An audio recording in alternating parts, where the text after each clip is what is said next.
The next thing you learn is, whose pet project is it? And this is probably the biggest mistake. One of the things that I really specialize in when I do my boot camps and stuff that I do is really focusing on the sales pipeline. Because this is where people miss it. They sell to the wrong people all the time. See, I want to know whose pet project it is at a company. Because I want to get to the decision maker. Okay? Because the person you're dealing with may not be the decision maker. And usually is not. Because most people, when they start with a company, they come in here and they look at the company, and they're selling here at the purchasing agent, right? They're down here. And they sell to that purchasing agent all the time. And they think, well, I'm going to call on him because he's the one. Now, you got to start there. You got to start there. If you've never been to a company before, you start there. And most people look at this chain and they wonder, well, is that the decision maker? Is that the decision maker? Is that the decision maker? Who's the decision maker? How do you know? I want to find out. What do? I ask. Hey, whose pet project is this? You know, who is it, you know, with an I or with an S? Who is it that's, you know, you want to look good to with this? You know, who is it that's, who is it that's project this is that you really want to make sure that they know that you did a good job on this? You know, who is it that we can help you with? You know, because I want to find out who the decision maker is. Because here's what people do in the buying process. A project gets started. They establish objectives. Then you create some strategy. Then you create a scope of work. Then you explore the options. Then you get vendor proposals. Then you select a vendor. Then you buy the thing. And then what do you do at the end? You measure results. That's like a standard buying cycle in process. If you're dealing with the Fortune 500, Fortune 1000, a big corporation, that's how they do it. Well, what most people do is we're working here. We start in the middle of the process at the explore options and get vendor proposals. Because that's where the purchasing agent calls you up and say, hey, we got this thing, we're building this hotel down in Miami, and we want to know if this can be done. And then if they say yes, then they call you back and they get a proposal. And then they work through this process. And this is the part that people know. But if at this point we start asking who's involved in the project, because what I want to do is get to the CXO level, which is the CEO, CFO, CIO, C whatever O.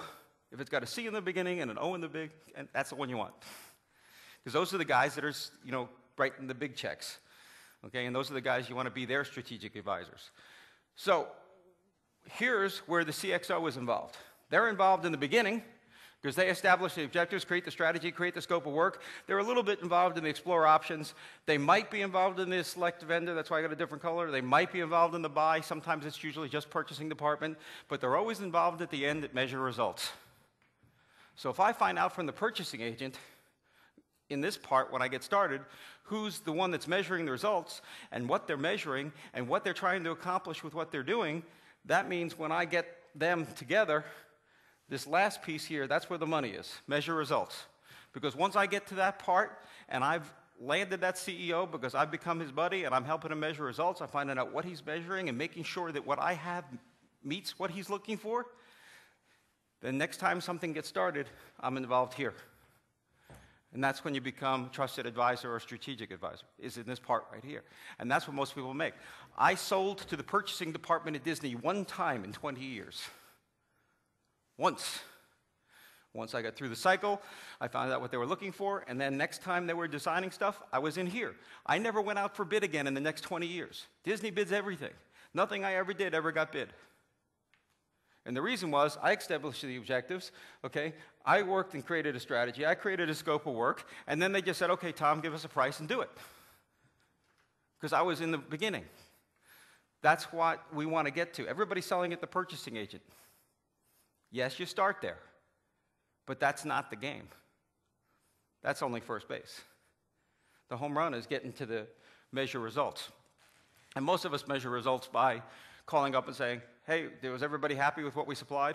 That's not measuring results. Measuring results is asking the question, and here's the term, and C's are going to love this, what are the metrics that you guys are using to measure these results? Because like you guys are in magazines, right? Okay. What is the customer trying to accomplish with the ad? I want to raise sales 10%. We're trying to get into this niche market that we're not in now. Whatever it is. And how do you plan on measuring that? Because if you go in with an advertising campaign and they say they want to raise them 12% and you raise them 15%, guess what you got? Client for life. Because now they're going to walk in and now we can do this with them. And say, well, now here's the next market we want to go after. Here's my recommendations for that. Because they're going to come to you. Because what we really want to be is the process of involvement is we start off as a vendor, then we like to become a resource. That's what Joe was talking about. People start calling you up on the phone and going, okay, great, I'd like to, do you know where you can find this? Or people call me and ask me for fireworks. I don't do fireworks, but I know where to get them. I know the people that do.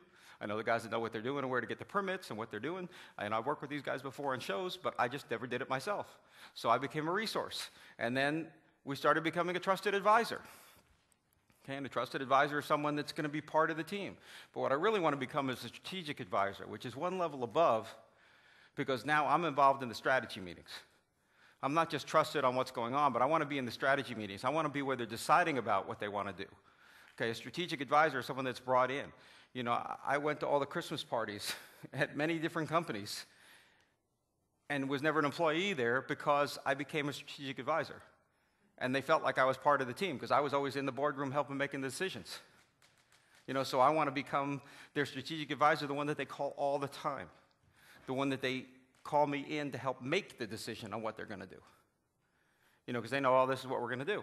And one of the things that I've done to make that really work in business is I've always believed in when you bid with a vendor too, this is when you're first getting in at the vendor stage, always bid as specified and as recommended. If you got a way you can save them some money or something you can do better for them, that's a great way to differentiate yourself because you got to have a differentiator. And the first one usually is what got me into Disney was they had a bid package that they wanted these lighting fixtures exactly like this. And I said, well, I can do that, but instead of doing it in 2-inch, we could do it in 1 1/4 inch, and I could put a different pipe here, and we could do that, and we could save $10,000. You know, sometimes they said, no, we want it exactly as is, but they appreciated the fact that there was an option. And sometimes they took the option. But I'm differentiating myself from everybody else instead of just being, well, I'm just bidding this job with everybody else. I don't want to be a bidder. I hate that word. You know, I don't want to bid on a project. I'll bid on the first one, but then I don't want to have to bid again because I want to get inside, and that's how you get inside. Okay.